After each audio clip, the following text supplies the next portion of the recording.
to the floor. Turn that giddy part into a lion's roar. Dream machine, racing queen, I'll take you wherever you wanna go. Let's slow this down, break the speed of sound. Tonight we own the road. Dream machine, racing queen, you make my heart beat. You make my heart beat. Dream machine, racing queen, you make my heart beat. You make my heart beat. Red on the highway, blue lights flashing behind me. Dream machine, racing queen,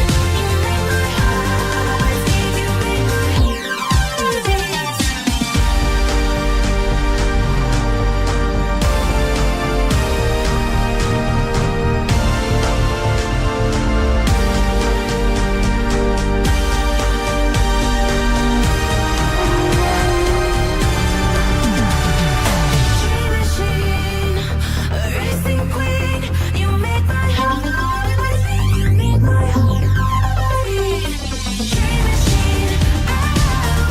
racing queen, you make my heart beat.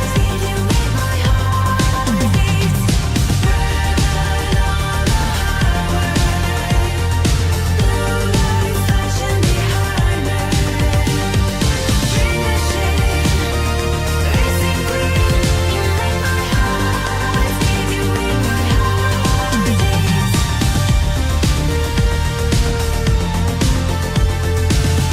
Dream machine, racing queen, you make my heart beat. You make my heart beat.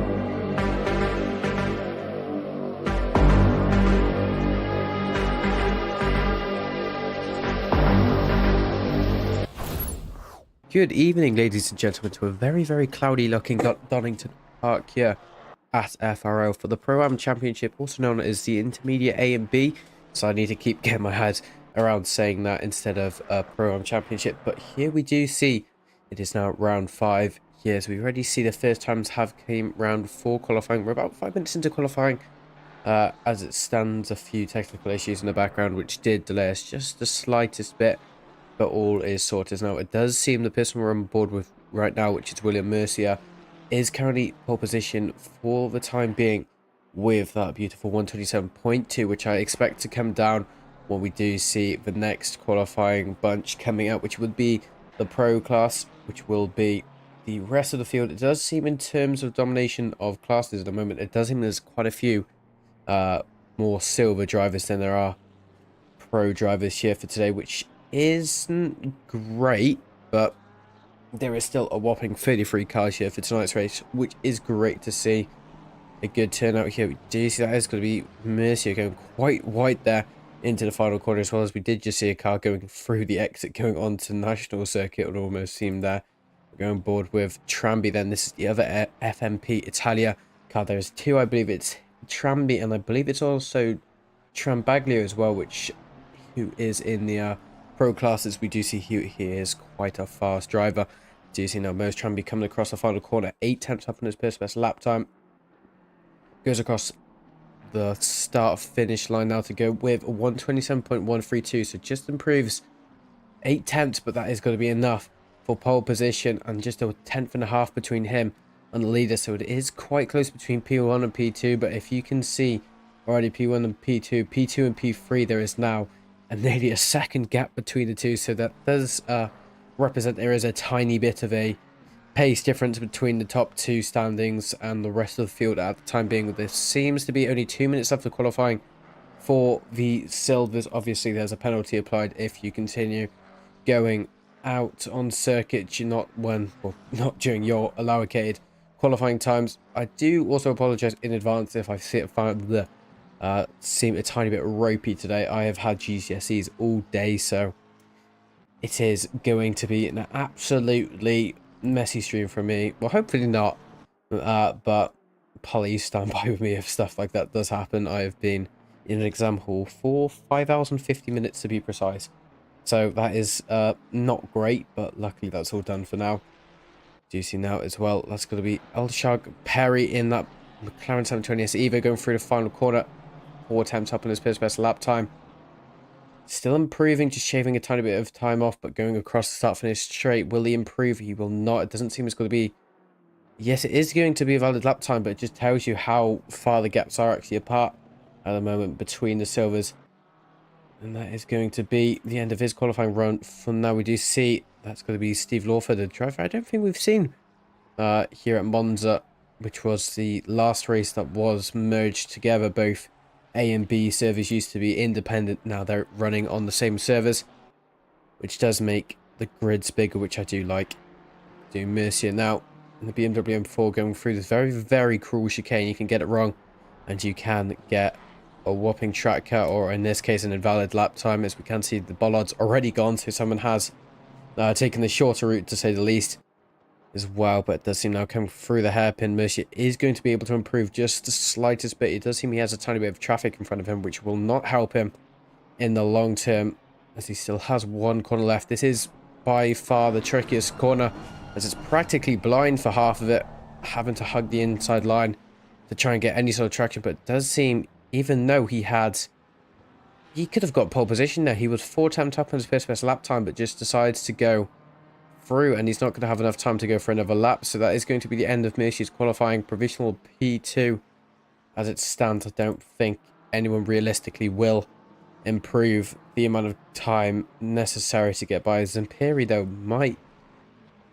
doesn't seem he's getting a lot of time to be a risk, because there is a whopping 6-7 attempt gap now between P2 and P3, so I don't think there's much of a risk there for him losing P2. But we do see Nieto going through the final corner to start finish straight. That is going to be him going up into P3 there, 127.807. So again, pulling down those lap times ever so slightly, but that is going to be one more lap actually for him. So he timed that absolutely just right. But we do see as well now it is going to be the pros being released for their first runs of qualifying. Not a lot of time. It is a shorter circuit, so that does kind of justify the shorter qualifying time slash scenario, but it's still a relatively short time, because especially around a track like this, it can be quite complicated. And even though it's quite forgiving in terms of runoff areas, it's quite easy to accidentally just misplace your car and go off, and your car will be dragged out, and that will be the end of your qualifying time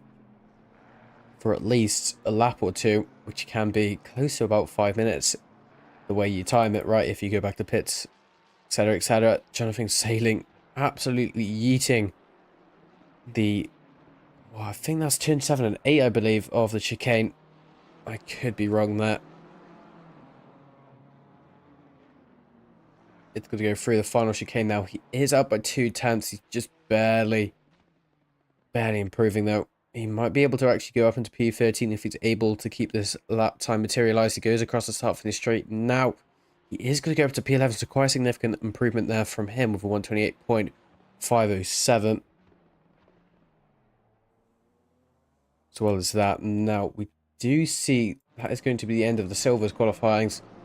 As well as now, this is going to be the first laps we will see of the pros. We are on board now with John Weiser, who is, I believe, leading the Intermediate A Championship. Well, he was last, so I'm not sure if penalties have been applied. That has changed that, but at the moment, as it stands, he was, or still currently is, the leader of the championship. just going through the halfway mark of the season now. Relatively long season. It is 8 rounds, so that is, I think it goes through 3 months, April, and then it's the full of May, and then the early stages of June. So it is quite a commitment, but it does seem quite a few drivers are committed to it. Going past the halfway mark, and only 3 rounds left after this. It's the 2 American tracks. I'm not sure what order it goes in. Of, I think it's Kota and then Laguna second, but it might be the other way around. And then the finale being Nordschleife for 90 minutes, which is going to be an interesting race to say the least. But I feel like a track like Nordschleife, it's just a bit too big, and it will be.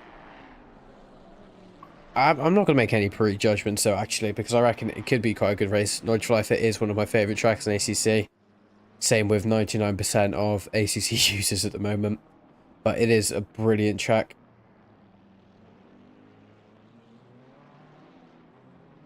Jean being able to set his rough baseline time.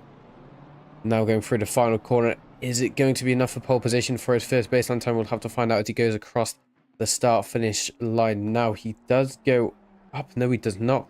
He only goes up at the P23, so I'm assuming it was not a valid lap time. I'm not sure where we didn't see the valid part being lost, but it does seem it's going to be Poulin, who's currently, no, it's not, Daniel Trambaglio starting the fight back in the other FMP Italia livery, along with Tramby, who's in the silver class, now being pole position in the pros time in P4 for his baseline time.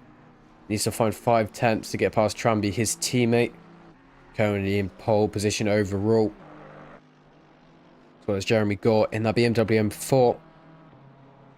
Going through the craner curves now. Doesn't seem he's improving at all. He's kind of flatlining at the moment in terms of the green delta, but he is starting to just make a tiny bit of a fight back going through turn 4 and 5. Just barely reaching a 10th there and any improvement, so it will still be able to be quite a big improvement, but you still won't have, well, you obviously still have 2 sectors left, but you won't have that much time to actually try and gain all of the lap time that you can possibly gain. But we do see it now as well. Taran Bell in the GE Racing livery going through the final corner, a 10th and a half up under his best lap time. Is going to lose it all, though. It seems going through the exit. Can he gain it back? He is still only going to be able to improve 700 of a second, which isn't going to be too much. So it's now Poulin going through the final corner as well for himself. 4 tenths up, losing a tiny bit on the exit. Can he gain it back? It doesn't seem he is, but he is going to try weave a bit to the outside line, it seems, which is going to lose him, well, a few thousandths of a second to say least, but that thousandth of a second could be pole position for him, if you could say the least. But as well, we do see this is going to be Kenneth Rose. Unfortunately, it doesn't seem his livery has loaded, but it does seem everyone else's has, so I'm assuming it's going to be a client-side error and not my side, but it does seem he is 3 tenths up going through sector 2 now. He does lose it though going through turn 5 and 6. Gains a lot of it back though going through turn 7. 3.5 tenths up, nearly 4 tenths going into the very, very cruel chicane going into sector 3. Does he keep it valid? Yes, he does. He takes it really nicely and actually goes up 6 tenths on his best lap time.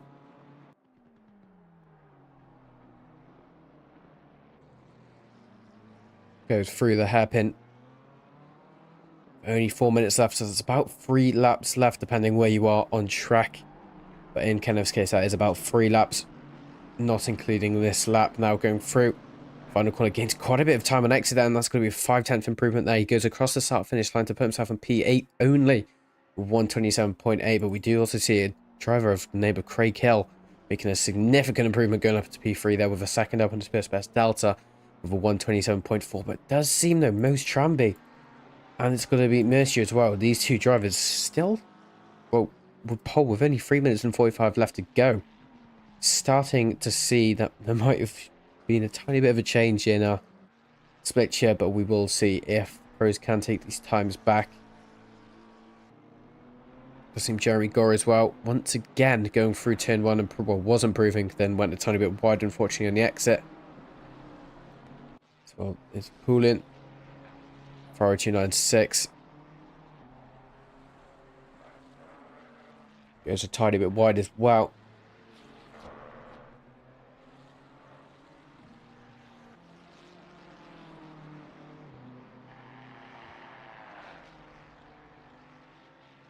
still up on his best lap time going into sector 3 now. Does seem he just needs to try gain at least another 2 tenths or so to actually be able to try and get P5 and well, try to risk it from Daniel Trambaglio.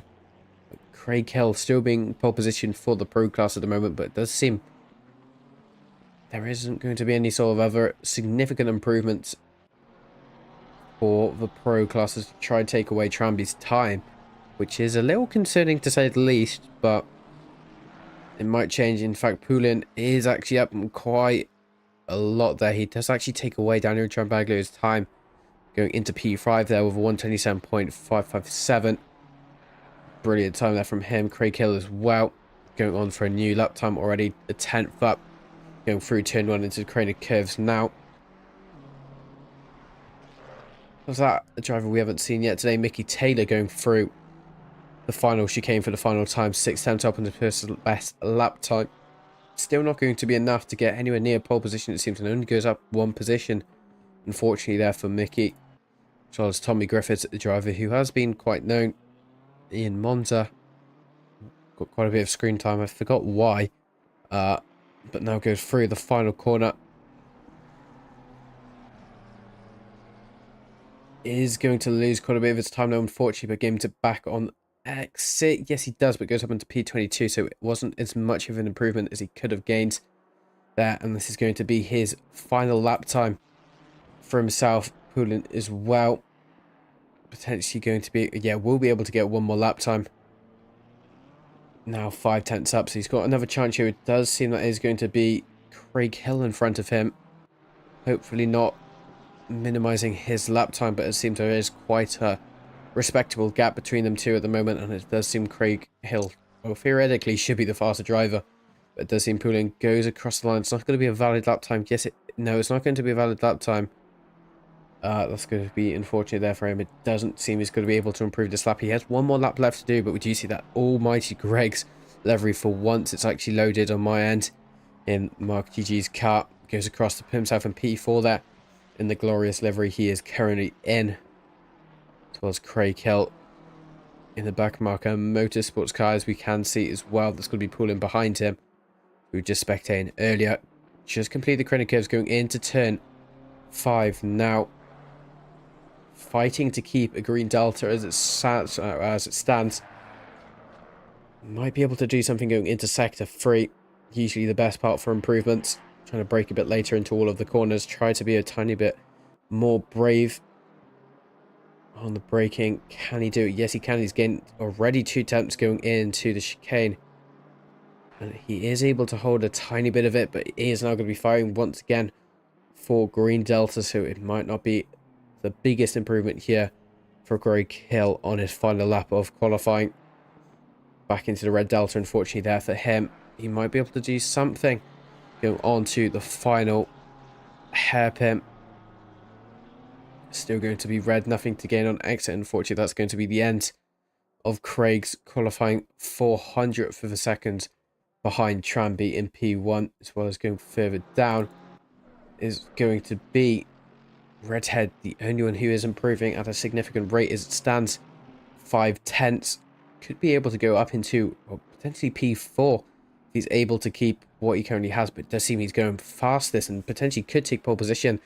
Does seem he loses a tiny bit of exit though.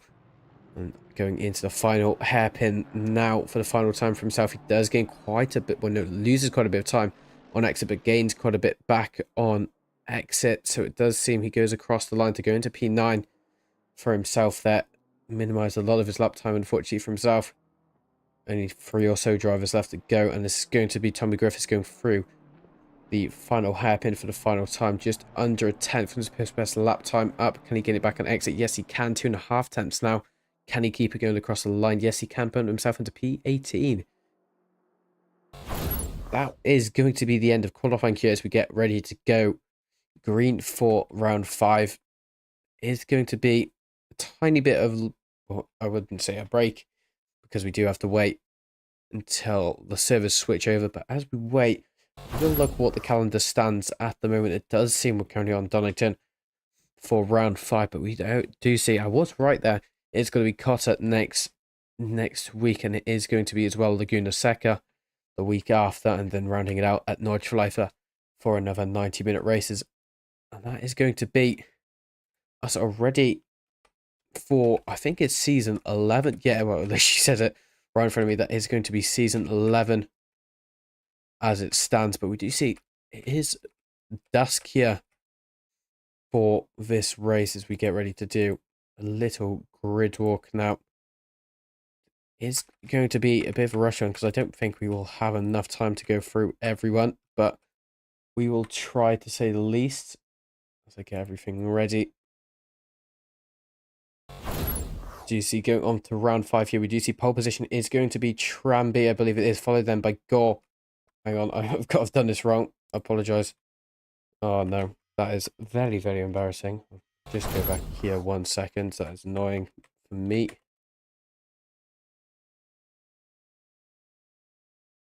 Don't usually do that wrong. So, hey ho, first time for everything, unfortunately. As we do see, as we try this for the second time for round 5, it's going to be Tranby in P1, followed then by Craig Hill. Rounding out the top 3, it's going to be Mercia, towards Mark GG, and then it's going to be Zampiri in that BMW M4. Followed then by Poulin, Daniel Trambaglio, and Gore. Followed then by the first Mercedes of Redhead, which is going to be the only Mercedes, I believe, on the grid. Followed then as well by Jean Weiser, as well as Kenneth Reyes, Jamie Edwards, and Nieto in the number 69 Porsche 992, as well as Oslaj in the BMW M4. It's going to be Taran, I believe his name is, and it's going to be Perry, as well as Sal on the on the left, with Tommy Griffiths, Leeson, Simon Turner, Bottalucci, Suling, and Cassell rounding out the entire of the top 23. But going further down, we see it's going to be Cisco, as well as then we do see the Lexus further down as well as Bergio, and it's going to be James Williams on the right in the McLaren 720S Evo, as well as the Aston Martin of Eckland, Lawford, Mickey Taylor, Emmanuelson, Rossas, Madchip, Schlutel, and then Chris Gedman, a driver I don't think we've seen here before, but I do vaguely know who he is, so it's going to be good to see some new names on the grid. As I apologise how awful that grid walk actually was. That was absolutely horrendous by me, and I do apologise, but I do get ready to go green for the formation lap here. It's going to be a relatively short formation lap compared to some of the formation laps we have to do during the season. Crucial bit of, well, track time to get tyres and brakes up to heat before the race.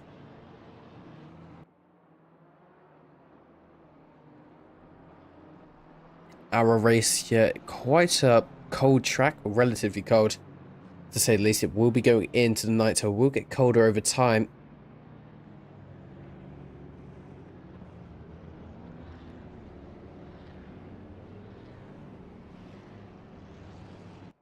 But as it stands, it doesn't seem we will see any sort of rain during this race. There's 30 minutes, it seems it's going to be cloudy and sunny, so I don't think there's going to be enough cloud cover for any sort of rain to appear during the race. But that would be quite a good plot twist towards the end of the race if that does happen. Obviously, you have the mandatory pit stop. For fuel, there is no LFM bop on either, so it is just going to be the standard ACC bop. So this is why the car grid is looking like this, but it's still looking quite diverse, so that's always good to see. And something about today's race is going to be Donington is quite strict with track limits, especially going into the chicane entering sector 3. That is going to be where we will see the most track limits. We might see drive-throughs if drivers are unfortunate enough to receive that.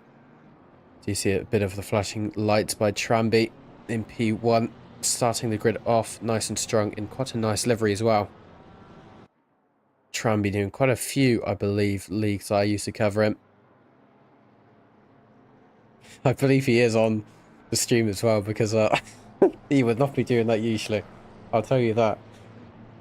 But as well as that, we do see it's going to be Craig Hill, and as well as Mercia running out the top 3. But we get ready here. It is going to be quite odd seeing a Silver starting the race in P1, but he is looking very, very fast in today's race, so definitely is going to be in favour to win, but obviously that could be said around anyone. But with the pace he currently had between him and Craig Hill, it is going to be pretty close between the two drivers. So we go formulating side by side here, getting ready to go green. It's going to be a bit challenging for Tramby, but he will have the advantage of the inside line going into turn 1, which is going to be very crucial for him if he doesn't get the greatest of starts. Oh, that all comes down to when we go green, as we're about to go green here for round 5 here at Formula Racing League for the Pro-Am Championship, as we should be going green anytime from now.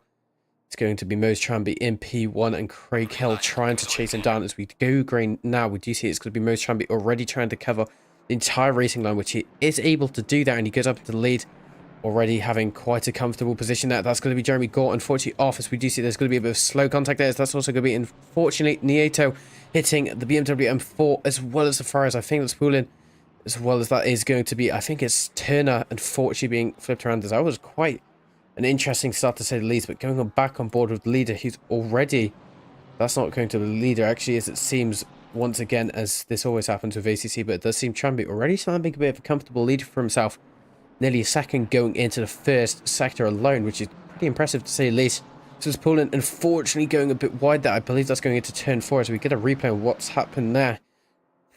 Alright, yeah, no, this is going to be turn 5 here, as it does seem. Is this going to be a driver assisted? No, it just seems he understeered off track there. He tried to take the outside line, and unfortunately, that's going to be him off by quite the mile, to say the least. And it's also going to be Kenneth Wright as well, almost trying to go with it, and that's also going to be Jean Weiser going with it as well. Unfortunately, that's going to be Kenneth Wright getting a track cut, and as well as that's going to be Jamie Edwards trying to be a bit of pressure him onto the first of the two happens, as well as that's going to be Jean doing the same thing on the BMW M4 of, I'm not even sure who that is. I think that's Uslaj there, but it doesn't seem to be saying on my broadcasting software. Fortunately, there's Imperi once again putting a bit of pressure there on Jean, going in to start finish straight for the second time here. Still going to be side by side, but it's going to be in favour once again by Jean Weiser. Going into turn 1, is it going to be a switchback? No, he tries to keep his nose out going into turn 2, but it didn't seem to work there, unfortunately, for himself. Going further down once again. Isn't going to be any sort of other battles happening. Everyone's still very, very close with each other, but no one side by side, especially going through crane curves. That can be quite dangerous, to say the least. As I see a fellow name of John in chat. Good to see you, buddy. Hope all is well. Tried to watch your stream earlier, but you stream at the worst time possible for UK users, to say the least. Tommy Griffiths is, well, all over the rear of what I'm going to say. That's going to be Poulin, who Poulin seemed to have just got by Tommy Griffiths for position. As well as Mickey Taylor now going side by side with what is going to be, I think that's Simon Turner, actually. Is that Turner? Yes, no, that's not Turner. Who is that? Is that Soling? No, who is that? Mystery Ferrari. I'm not sure who that is, unfortunately, as it seems Ross has already saving his pit stop, trying to do a very, very early pit stop going into this race with only 3 minutes into the race already. So it might be a strategy, it might not. It depends how early you can actually pit while still being efficient with it. It seems a tiny bit of contact there between, I believe, and that's going to be even more contact there. Who is that? Is that going to be who I think it is? No, it does seem he's back up and running again. As well as Lawford going side by side here as well with the McLaren 720S Evo of, I believe, that's James Williams. Yes, that is going to be James Williams. James Williams in P24 right now is trying to go free wide. There's could almost be a tiny bit of contact between him and Lawford there, now going into turn 1. Big respect for James Williams and what he does with FRO. Absolute legend he is. And currently trying to put a bit of pressure on, seems to be Slitell. Actually, I can't even see where Slitell is at the moment. It's all a bit of a shambles at the moment, it seems. It's actually going to be Bergiu, and that's going to be as well Jamie Edwards putting a bit of pressure on each other going into turn 4. A tiny bit of door banging to see the least, and it's going to put James Williams going into the grass, and there's going to be contact there as well, unfortunately, between James Williams and, oh, there's going to be a Porsche collected as well as Jamie Edwards going into turn 4. It does seem, I'm not sure what happened there, it does seem going into turn 4, yeah, just unfortunately understeering onto the grass there, it spins out, hitting Jamie Edwards, and unfortunately the Porsche couldn't do anything in that either, and that's going to be a race ruiner there for James, sadly. Hopefully he can make these positions back going through the race, but going into the hairpin, there's going to be a switchback there from what is going to be Sal on Perry. Perry's not going to be too happy with that, as he just completely left the door wide open for himself to go hurling through. What is that? Jeremy Gore easily getting the move done on time and turnovers. It seems that was quite an easy move because it seems there's already going to be, as well, that's going to be me interrupting my own sentence, but that's going to be, unfortunately, Chris Gedman. Whoa, that was very, very risky. There was nothing Chris Gedman would have done there between the two cars that was trying to battle with each other. You do need to leave the racing room for the cars, especially coming out of the pit lane, like Donington, that can be quite dangerous. Always need to leave room for other cars, but we do see there is going to be a yellow flag there as well. That's going to be Chris Gedman, unfortunately, getting a penalty of a stop-go, so that's going to be quite a big race ruiner as well for himself. But it's going to be, I believe that was Redhead who unfortunately had a tiny bit of an incident. We get a replay. It seems just going slow there. Is that a puncture I see? That almost had... Is it a puncture? It almost seems like it is going to be a rear right puncture. Well, that's how the car's behaving. It doesn't seem does he have a puncture? He seems to be... No, I think he does have a puncture, you know. He is not in a lot of control of that car. Unless he has rear suspension damage. That could be another major factor in why his car's behaving like that. Because this has now caused Chris Gedman to be able to go side by side with him going into the first hairpin now. But as well as that, Luca Bartolucci putting a tiny bit... Well, almost trying to formulate a switch back there. But it does seem Perry was all over that and just kept... Well, the door completely shut, which did unfortunately made a tiny bit of contact between the two. A bit of aggressive flashing, it seems that. Well, it's the two BMWs now. This could be Leeson trying to go side by side, going through the crane curves. Not always the greatest idea of doing this. He is just got a tiny bit of door rubbing between them both, going into the end of the crane curves now. Getting a tiny bit of contact, and that's unfortunate because that's going to be both of them spinning out. And I saw that from miles away, if I'm being honest. That was a bit of a steady move, but it does seem it is just going to be racing at the end of the day. But these two going through the exit of the crane curves there does seem... That is kind of exaggerated by ACC's physics, because I don't believe in real life that would have happened as, well, exaggerated as we just witnessed, but...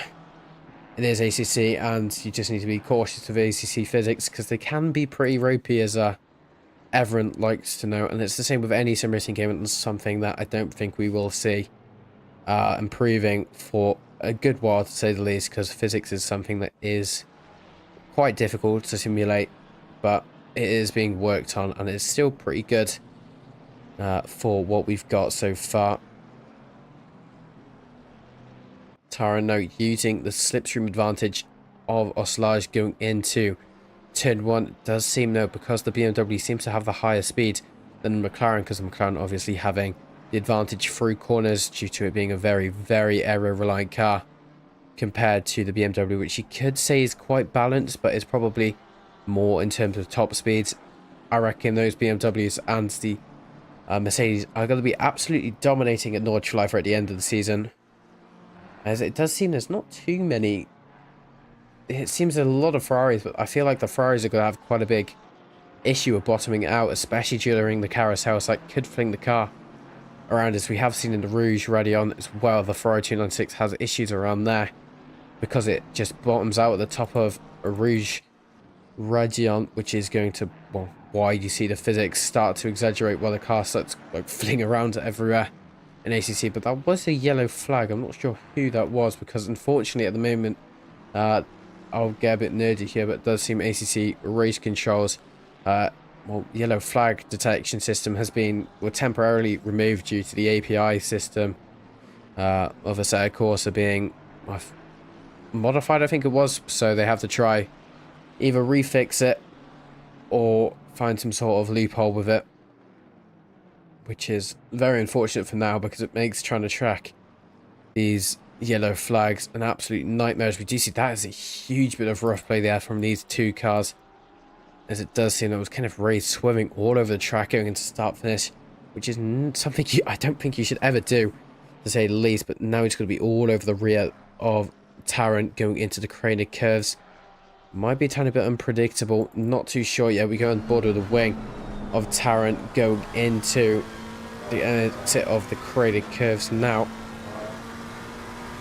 As it stands, he is still going to be ahead. Can he defend for this long? No, he still has the pit stop, which I guess you can see Kenneth Ray's can take for its advantage, but it seems Kenneth Ray's going very, very wide there, going into turn 5, which is going to put a bit of a breathing space there for his opponent in the McLaren. But now this is going to be the two BMWs making a tiny bit of contact.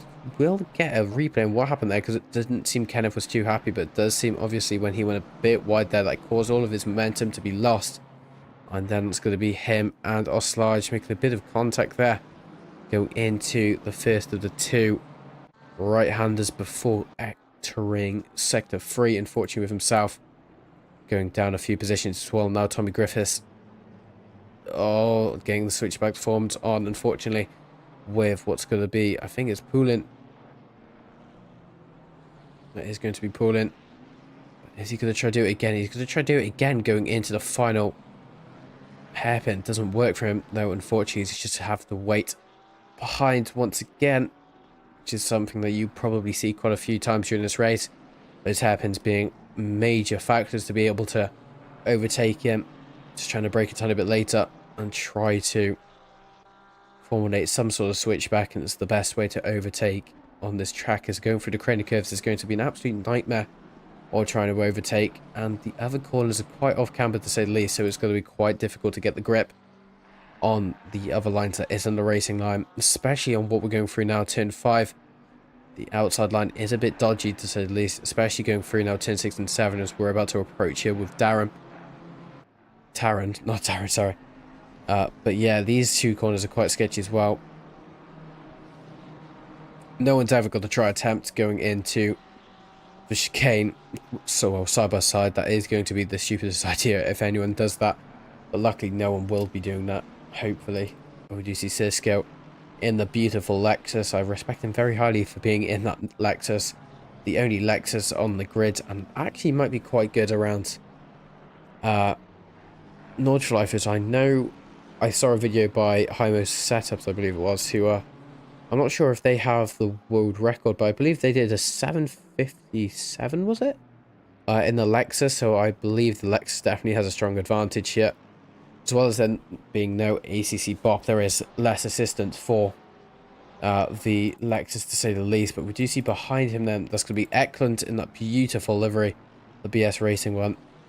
Unfortunately, fortunately for him, but unfortunately for Redhead, losing a tiny bit of time, making a bit of a mistake through the final corner. And that's going to be him losing quite a bit of time as well. But we do see going back on board with the leader at the moment. It does seem a tiny bit of a pressure there from Mercier. We do see, it's a bit odd, but the pros seem to be out of sight here as it stands. About 2.6 seconds. Daniel Trambaglu is to Mercier, so about 3.2 seconds or so. Always fluctuating between him and the leader, so that is going to be something to take into consideration. I hope it's not sandbagging, because that could be a major plot twist to say the least. But it is probably potentially that Tramby and Mercier might be in the wrong split, but that is what just happened there. I'm not even sure what happened as I just spoke then, but that's going to be, what's that, Cassell? Is that, I'm not sure if that's Cassell. Just going a tiny bit wide, unfortunately going through. Seemed to be turn 6 there, but managed to actually save it there, so great save there. Do not think we would have been able to do that on 1.8 physics, but luckily, again, the physics are always and constantly developing. Now, Zamperi going side by side here with what is going to be, I think that is going to be Perry actually. Was that Emanuelson? I believe that might be Emanuelson. That is going to be Emanuelson going side by side going into turn 1 now. That is now going to be them nearly another. Switchback doesn't seem to work for himself though. Again, just has to stay behind and wait for another moment to actually get past it. He is trying, bless him, but it's not working for him just yet.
just seeing what happened now, it does seem Kenneth Ray's being in the middle of this, almost flashing that Jean to go into P6. I don't think that's going to happen unless he's trying to use it as a pressure method, but it does seem because of that Kenneth Ray's now under a lot of pressure as well from Poulin behind him going into the hairpin, but now Jean's going to be under pressure as well from Kenneth Ray's, which is going to go side by side here, going into the first of the two hairpins, which is going to allow a tiny bit of contact between them both, and that's going to be a beautiful executed move there by Poulin in the Ferrari 296, but it's not over yet. It's now going to be side by side going into the final chicane, and that's going to be a tiny bit of door rubbing between the two of Kenneth Ray's and Poulin, but that's going to be, again, Kenneth Ray's going up into P6, and that's going to be Poulin, who almost went into P6, going into the first of the two hairpins there, but now going Jean losing those two positions. Not going to be very happy with that, but still, again, lots of time to be able to get those moves done.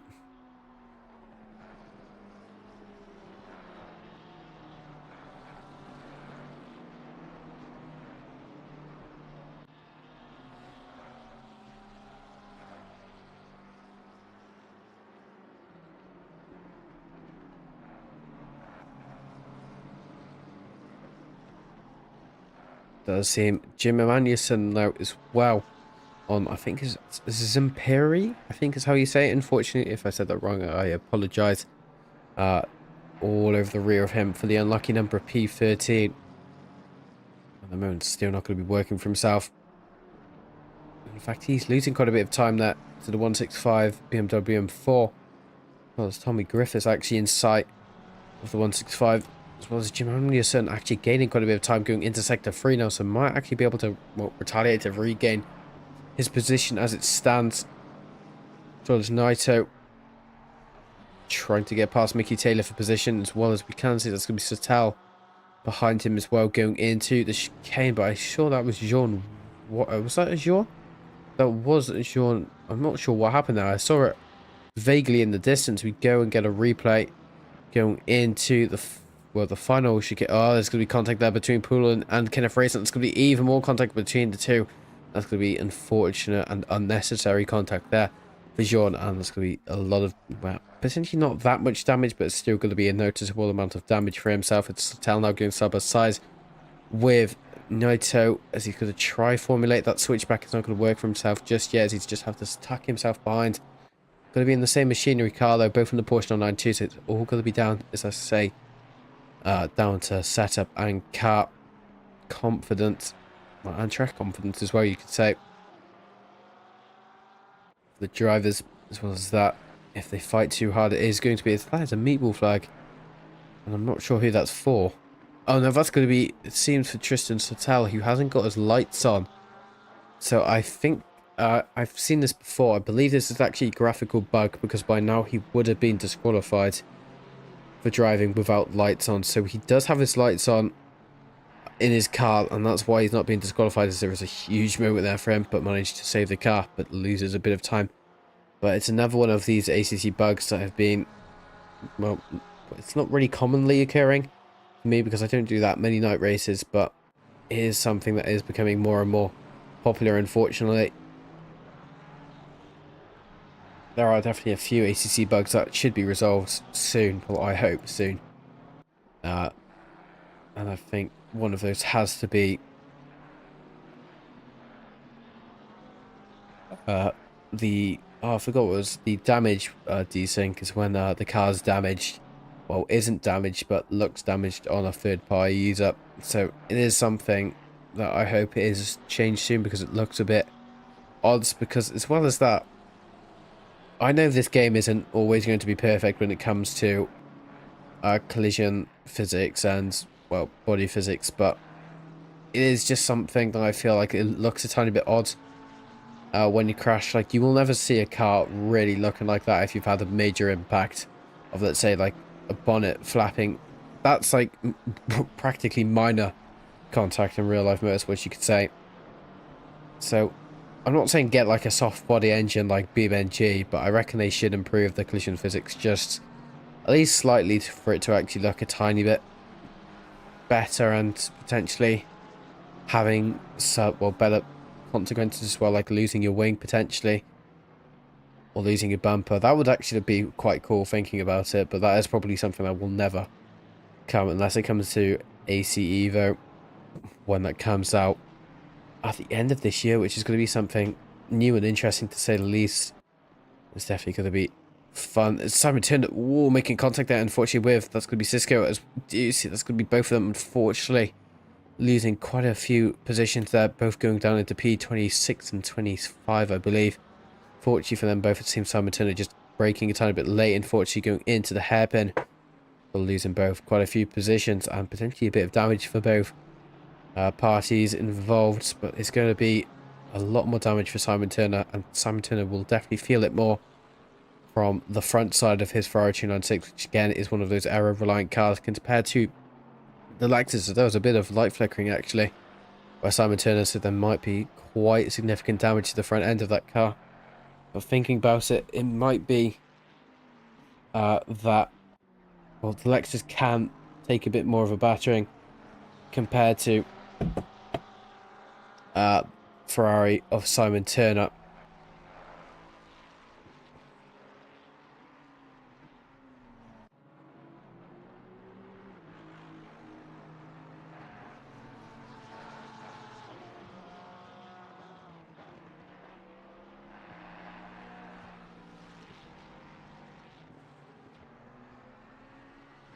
Only 37 minutes left to go. We will start seeing the majority of the pit stops happening in the next 7 minutes or so. We do see a handful of people pitting already. It seems Tramby trying to do the undercut, it seems. That is going to be Mercier going into the lead in the previous laps or so. That occurred. Tramby starting to make moves already. As we can see on the timing board between him and Lawford. Lawford going down into P26. Tramby going down into, well, going up into P25, should I say, sorry.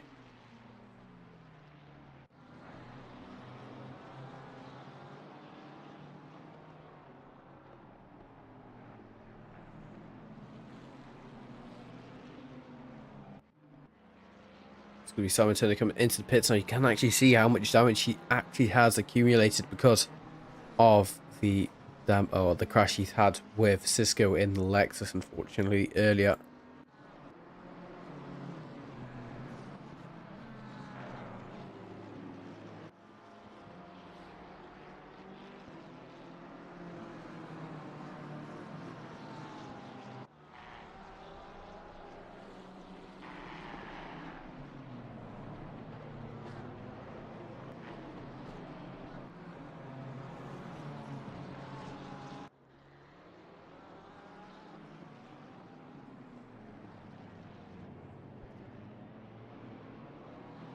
Good move there from Zamperi. I didn't think it was actually going to happen there, but Tommy Griffiths now having to try fight for his position back, gets the advantage of going into the final corner, brakes late. He had the advantage of the inside line, but it seems he took it for an advantage and tried to brake later.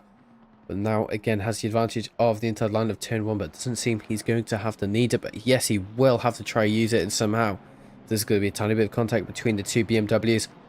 Seems Imperi trying to brake a tiny bit later going into turn 1. Didn't work, but now going into the crane of curves, it will be Zamperi getting a tiny bit of dirty air, but it shouldn't affect it too badly. Speaking of it, but now going into the end of turn 4, Zamperi all over the rear of Tommy Griffiths BMW M4. In fact, now with that as well at hand, Jim Emanuelson starting to catch up with Zamperi as well as Kenneth Reyes. We can see behind it, and we see, I believe, that's going to be Chris Gedman, and we can see as well Redhead in the distance.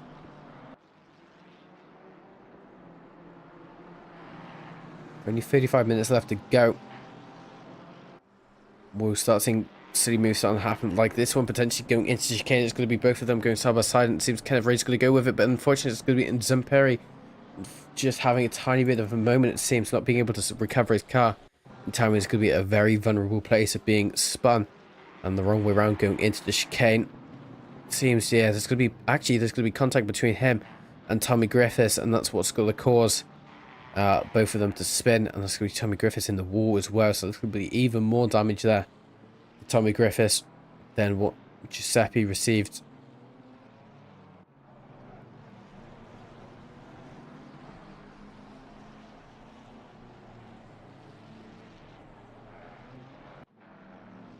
Tramby is well going side by side. That's going to be him and Cisco. Unfortunately, making a tiny bit of contact, which lets James Williams get 2 places practically for free, it seems. It does seem Tramby was able to get a second chance to get past James Williams for position, but Cisco unfortunately losing 2 positions there. But Tramby trying to get past all of these cars as quickly as he can. Cisco goes into the pits as quickly as he can. As we do see James Williams flashing his lights either to get past or saying hi to stream, so I'm not sure which one that is. But again, I said it earlier, but huge respect for James Williams. If you've seen what's happened in rookie chat, I won't say it because I'm not sure what's actually happened fully with it, but he is a very, very big legend at FRO, to say the least. Fellow Welshie as well, so that's even more respect for him on my aspect. As he is currently rolling a P20 in the best car as well, the McLaren 720S Evo. Mainly because it's the most overpowered car, but it is the best car. It looks the greatest as well, and it's going at Le Mans this year, so it is pretty good for the McLaren life as well.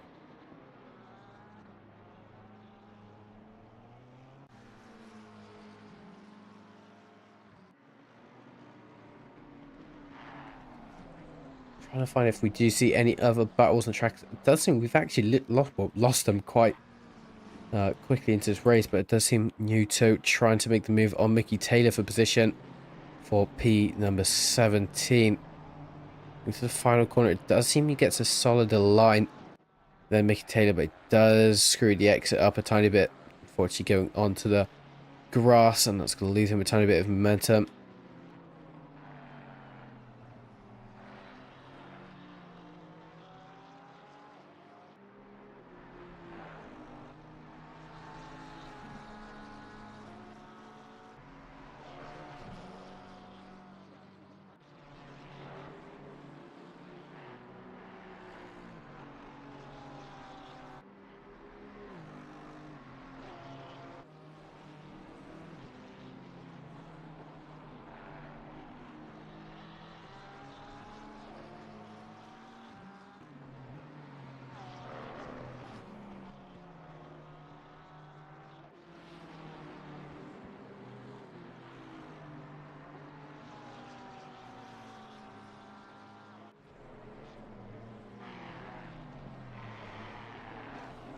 Still with Bartolucci now, it seems.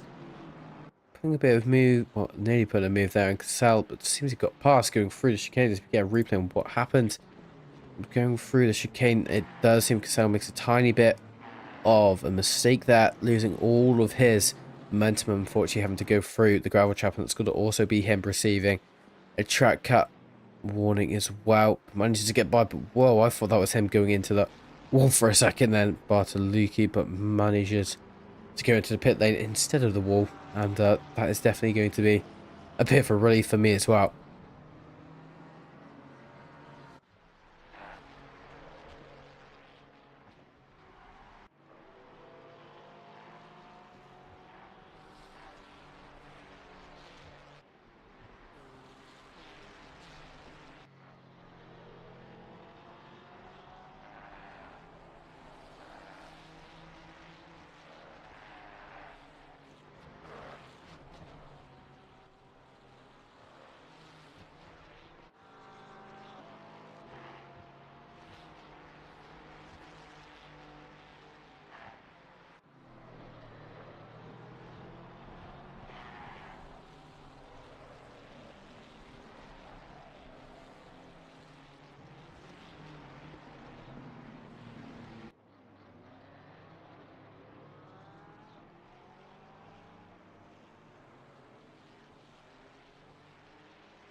does seem, while I connect my new microphone, it shouldn't sound any different. But that is going to be Perry getting a drive-through penalty, the first one we see today, unfortunately, for himself. Is going to be him losing a few positions, to say the least. 28 minutes left to go. Has to serve it within 3 laps, so I assume he got it this lap, so 2 laps left to go until he serves it. He might serve it this lap, next lap, or serves it under the maximum time he has been given. Mickey Taylor then looking for a bit of a juke move there on what seems to be Trambaglio. After Trambaglio seemed to have got by, it seems. Yeah, as we do see, actually, Mickey Taylor goes into pit to try formulate another undercut there, as well as James Williams putting pressure there on what is going to be Craig Hill, but I'm assuming Craig Hill actually just got by, as it seems. So it's going to be James Williams going in to do his pit stop now. Onto the pit entry for him. Doesn't seem he has any damage to the front of his car, so he should just be doing the mandatory pit stop and then dashing out as quickly as he can. You just see how bumpy the pit lane actually is by going onto the actual pit stops.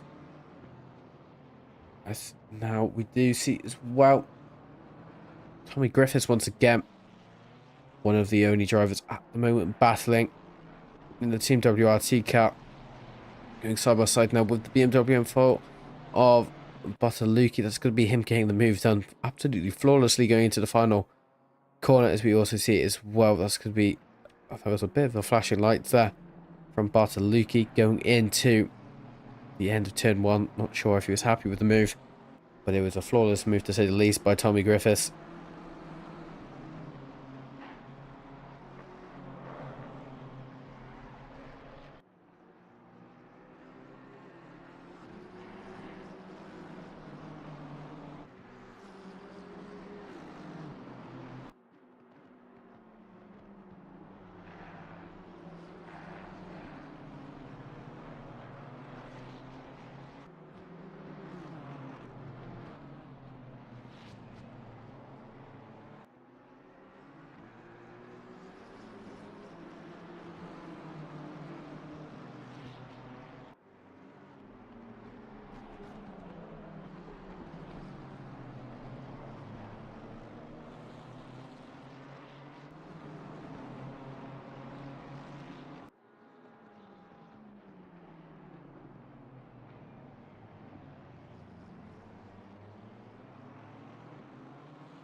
Oh, I just saw that. I'm not sure who that was, but that is going to be... We'll just try to check who that was. I can't... Again, this is the one thing I do hate with race control at the moment. There is absolutely no help when it comes to yellow flag identifying, so I'm not sure who that was. Unfortunately, that did seem to be blue. I'm not even sure what happened there. Again, I apologize if comms are quite scruffy today. I'm quite tired to say the least. Kenneth Ray's all over the back of Jean Weiser for position number 10, it seems. 23 minutes left to go. Doesn't seem he's going to be able to get by, well, that lap, so he might be able to get by next lap, to say the least. It seemed to be Leeson who was actually the one who had contact with the barrier. Can't go back that far, unfortunately. That's having to wait now to see if he comes back out on track or if he is going to be another retirement of the race. So now going to go side by side going into turn 4. Kenneth Ray's taking the outside line, it seems, but managing to get the move done even before turn 4 and to turn 5. That's applicable. There's quite a bit of damage here to Kenneth Ray's side, well, left side skirt of his car, it seems. Sean almost being left for dust now. Kenneth Ray's going up into P10. As well as that, what you see, it's going to be pulling, going almost side by side here with Mark GG in the Gregs. Porsche 992 for P3 here. Mark GG up into P3. Quite good here from him, but we do see Tranby already into P5, but it doesn't seem the undercut actually suited him. It's in fact lost him quite a bit of time, it seems. It must have been something to do with traffic that did all of that. Unfortunately for himself, that's going to be him down to P5 instead of his original pole position. As it stands, people who've lost the most and gained the most positions at the moment, it seems to be unfortunate Jamie Edward losing 17 positions. Then it's going to be followed then by Zampiri with 10 positions lost, as well as Craig Hill with 7 positions lost, and followed then by Jeremy Gore with 6 positions lost, and it's actually Nito as well, who's just lost 8 positions, with Simon Turner as well as 8 positions. So that is quite a few people who have lost quite a few positions, but in terms of people who've gained the most positions, it's going to be a clear win here for Madship with 25 positions gained since the start of this race, starting with P32, currently located in P7, and he has done this mandatory pit stop, so he just needs to get to the end of the race now to stay in that position. And it's going to be followed then as well by, it seems to be, Emmanuelson in the Jolly Bob, what a name, McLaren 720S Evo livery. 18 positions gained, starting in P30, currently in P12, done his mandatory. Seems everyone has done his mandatory pit stops as it stands. So that is going to be something. So that was a white flag wave, not sure what that was for. There is a yellow flag there, so I'm assuming it's been all resolved. Then it's going to be followed by the final person who has got double digits to their name in terms of position gained is going to be Tarrant Chabel. Now in P5, starting P15, so quite a solid result so far from himself, but that is going to be the current losses and gains in terms of positions. Stefan Sal now going on for what is going to be, I believe, 26th lap for themselves.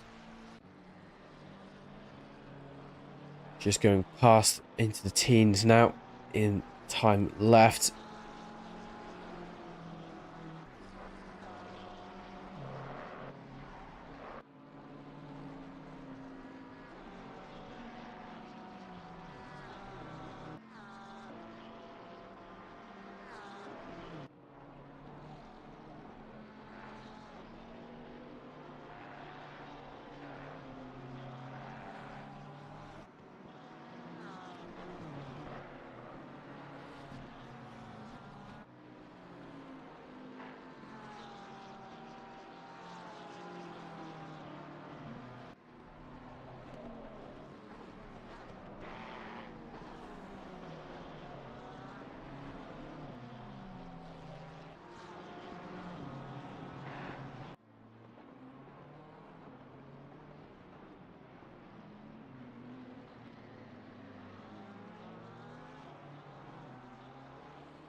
I am starting to lose my voice, which isn't great for me, to say the least. But Steve Lawford seems to be, again, a bit of a race report, actually, as we say.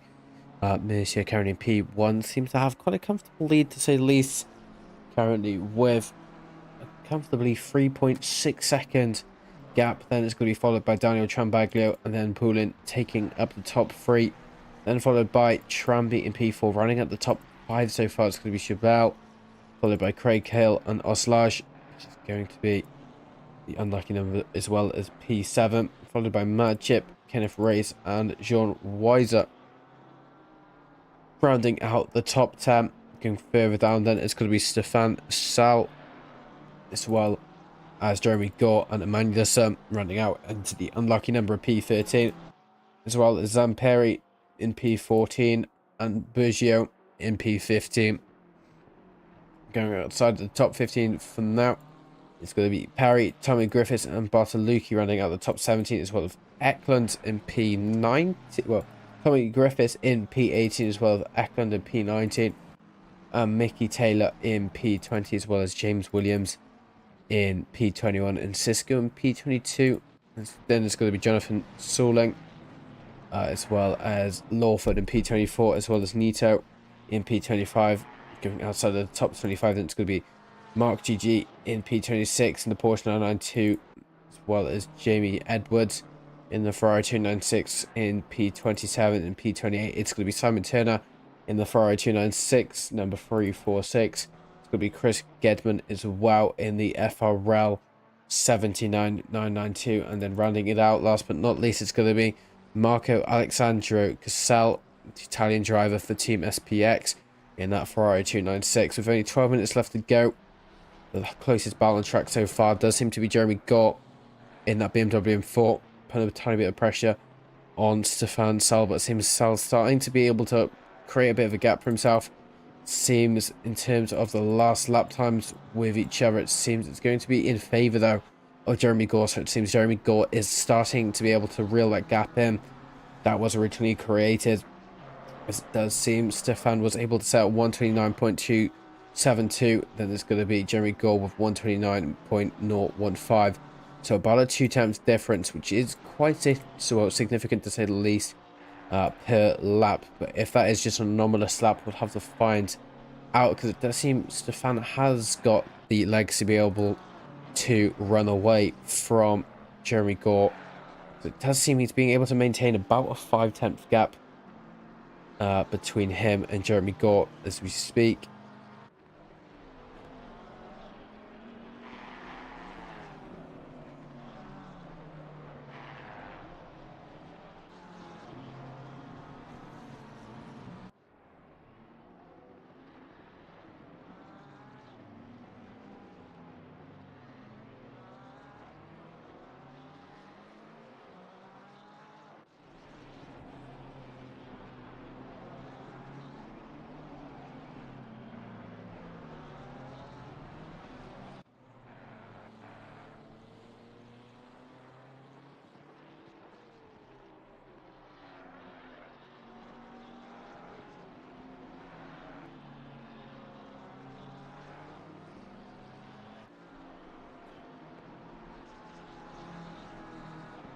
Nearly going into single digits left, as this is still the only battle on track. It does seem now Stefan Sali Sal already starting to create a bit of a gap again. 5/10 was 7/10 originally, so it made a tiny bit of mistake going into turn 4. In fact, it does seem Jeremy Gort was able to reel in about 3 or 4 tenths going into sector 2, now going down to just 2 tenths. So it does seem it is an advantage point for Jeremy Gort going into sector 2 in the BMW M4.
8 minutes left to go. Now, it does seem we have pretty much lost all battles apart from the Kenneth Ray's battle. Now, going side by side, going into the penultimate corner. Now, still going to be able to get the move done. That was quite a lovely move, actually, to say the least, from Kenneth Ray's to match it for position.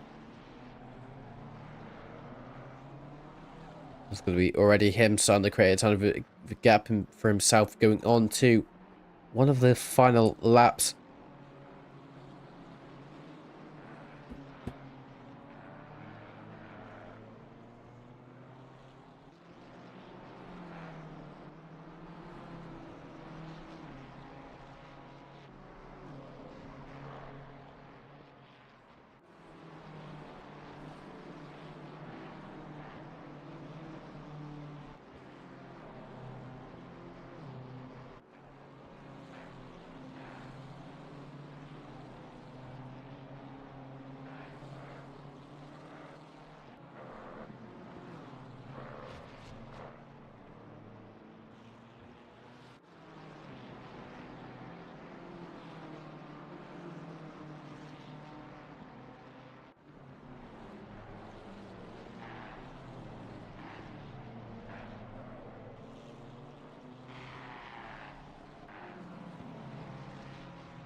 So now it's going to actually be Jonathan Sorling going into what I believe is turn one. Unfortunately, just goes wide there going into turn one. Unfortunately, that's going to be him losing the position to Lawford, and now under pressure as well from what I believe is going to be Cisco.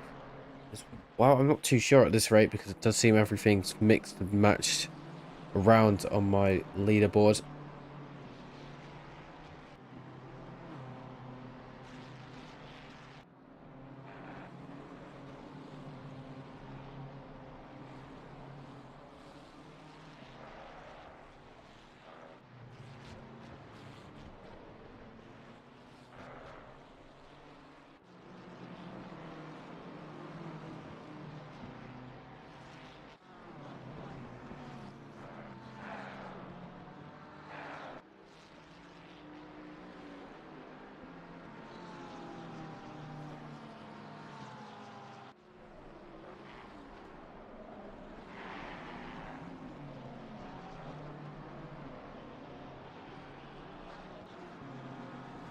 Stands as well. It doesn't seem actually there's going to be any improvements from any of the drivers in terms of lap times. It does seem, in terms of the best lap times we have seen here today, it's going to be Poulin who is in favour to actually win this race at this rate with a 127.225, which is a significantly better lap time than the past two drivers. It's going to be a 127.770 by Daniel Trambaglio in the McLaren 720S Evo number 373, as well as Mercia carrying P1 with the 128.627. So quite a significant difference between all three drivers, almost a second between them both, but well, not really a second as we stand, as well as Mickey Taylor now in the 197 McLaren 720S Evo, currently standing in P20, looking to get P19 away from Melvin Eklund in the BS Racing Aston Martin. Does seem he goes a tiny bit wide though, going into the penultimate hairpin, which is going to lead Mickey Taylor to be able to actually gain quite a significant time going into the final chicane. But it does seem Mickey makes the same mistake as well, but it does seem Melvin being just taking the outside line. I'm not sure why he's doing that, because he is losing quite a bit of time for himself doing it, and especially with the bumps on the outside line, it will definitely entail your car as well. 24 minutes left to go. It doesn't seem, again, there's much happening on track apart from Jeremy Gore, who's all over the back of Stefan Salas. So there's going to be a huge contact there. What just happened now? It's going to be Jean and Stefan both going off as we get a replay on what happened there going through the penultimate corner. Does seem, whose fault is it not going to be? I'm not even sure what happened there. It seems like it's going to be Stefan Salas' fault, unfortunately just not braking, and it's going to be Jean, unfortunately, just being an innocent bystander in that moment. That's going to be him losing. That's now Mercier going down into P3. I'm not sure what happened there either. You get a 15-second highlight on what's just happened. Does seem that it's going to be, I believe that's Daniel Trambaglia making a beautiful move going into turn 5. Just seems that was going to be Mercier leaving the door open, as well as now we do see Poulin behind him trying to go for P2. As we do see, it's unfortunate that's going to be Oslage getting a drive-through penalty on the last few minutes of this race. He doesn't have to serve the drive-through penalty. He can just happily take the plus 90 seconds or 80 seconds, I believe it is. That's going to be a yellow flag there. I'm not sure where that is. I think there might be some sort of fuel issue, because it seems it's still happening there. But it's going to be even more contact. That's almost a pit maneuver I just saw there. It's going to be Daniel Trambaglio and Poulin, both of them unfortunately making contact with one another. It does seem, yeah, just braking a tiny bit later there. Tries to go and formulate some sort of switchback. Daniel Trambaglio out of nowhere tries to regain the inside line. Not seeing, I believe that was Poulin. That's unfortunate there for Daniel Trambaglio, who doesn't seem to have the best luck in this league, bless him. Upside mind saying nice move. Yeah, that was definitely one of the nicer moves we've seen today. Hasn't been the most eventful race, I will be honest, in terms of what we've seen recently, but you're always going to have more eventful races than others. Kenneth Reyes now doesn't really have to try and attempt to get past Oslage, but I guess with only 2 minutes left, I don't think you're going to be able to gain up into Craig Hill, so you can just practically just sit behind Oslage and will happily take 7th place away from him with that drive-through penalty that unfortunately Oslage will have to, well, actually potentially might have to serve it on the last lap of the race, depending on where the leader is positioned on track. It's going to now, it seems he's actually going to try go side by side with him going into the chicane here. No, it doesn't seem Oslage does the sensible move and just lets him by, which I do respect very, very highly, to say the least. As well as that's going to be Mercier, currently still in the lead of this race. Very, very well done for him to being able to regain it from, well, actually, Daniel Trambaglio was the one who was pressurizing him, but unfortunately Trambaglio down in P4 now, as well as we do see Poulin is the only one who can potentially take this away from Mercier, it seems. Does seem that Mercier is starting to create a bit of a gap now. 1 second left, with potentially this might be the last lap of the race if Eklund doesn't let him by. It does seem Eklund potentially going a tiny bit defensive there. Does seem he lets him by in the end, but does seem 59 seconds left to go, and this is going to be the same solution with Poulin as well, trying to get past Eklund, but it seems Eklund was a tiny bit more understanding with Poulin that. Not sure why. I think he might have just been positioned and on track there for the Aston Martin. 40 seconds left. I'm not sure if we're going to have to do another lap or so. We will have to find out. I believe we might have to do one more lap. 30 seconds left to go with 2 corners. It is actually going to be quite close, to say the least. Quarter of a minute left.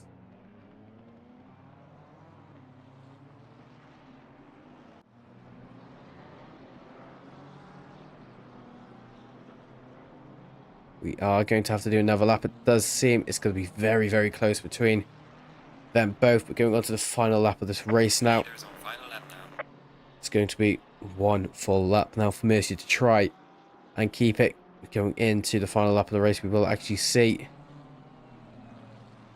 it is going to be Mercier in P1, Poulin P2, and then Tarrant in P3. So that is a bit different to what we saw during the start of this. Tarrant being, well, going from P15 the start of this race to P3. Absolutely splendid drive.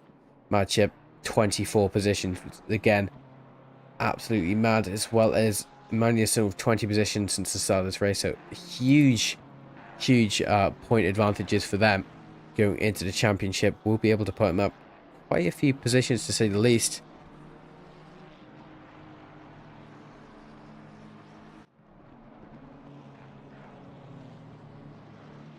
You see now already going through the final chicane.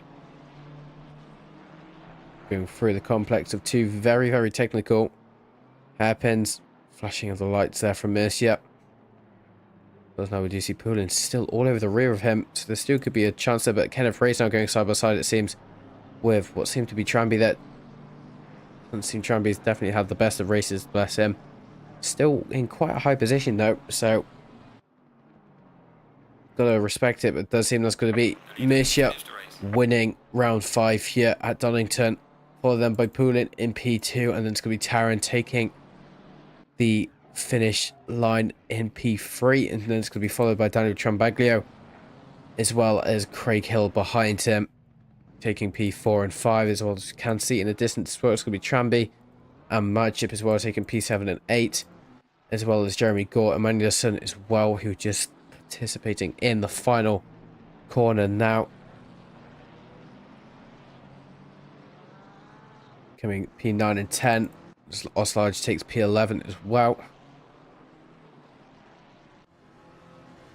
There's Weezer in the Bentley taking P12, as well as Sal, as we can see behind him. And Bijou seems to be quite a big gap there.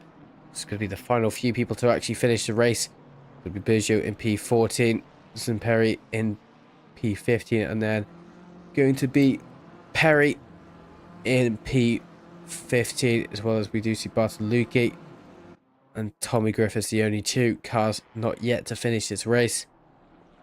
Go through the final corner. That was a huge braking moment there from Tommy Griffiths. I didn't think he was going to make that then. They both go across the line in P14 and 15 for both of the BMWs.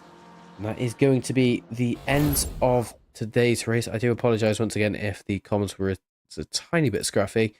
Definitely wasn't my proudest one, to say the least, but hopefully you still enjoyed it and my voice is going. So I will see you guys later. I've been Aces, also known as Alex. I have been your commentator for tonight. I will be back for round 6 at COTA in the Great of the America for round 6. And for then, if I don't see you on Saturday for the 100%, have a great rest of your week, and I will see you later.